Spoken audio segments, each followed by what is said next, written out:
Waarman Piet Paulusma roept om het begin van de middag meestal maar klam op van het water te komen. In huis wordt dat advies manmachtig opvolgen. Nou, op zich was het nog wel redelijk weer. Alleen de weersvooruitzichten zien er gewoon slecht uit. Dus vandaar gingen we weer terug. Veiliger. Ja, ik heb ook 2 kinderen aan boord. In Starem liggen de boordnek aan de kant. Bij het scootsie we te afwachten wat het waar docht. Om 1 uur heen worden de zwieren buien maar Rijn, Tonger, hagel en windstieten in het zuiden van de provincie verwachten. En dan komt het, maar het bloot bij Rijn en Tonger. Op IJsselmar komt een Duitse jacht in de problemen.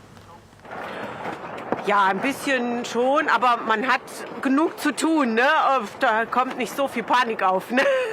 Man is beschäftigt. 20 kilometer verderop, bij Leeuwarden, wordt het muziekfestival Welcome to the Village organiseren.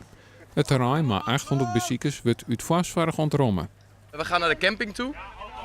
Daar zijn waarschijnlijk een aantal accommodaties waar het gewoon echt veilig is. En als dat ondertussen toch mis mag gaan, kunnen we ook nog bij de Aquazoo terecht. De meesten vinden een droog plakje. Na een kwarte tongerbuik in het festival om jou bevrouwen hinnen we verder maar wat ze bleun winnen.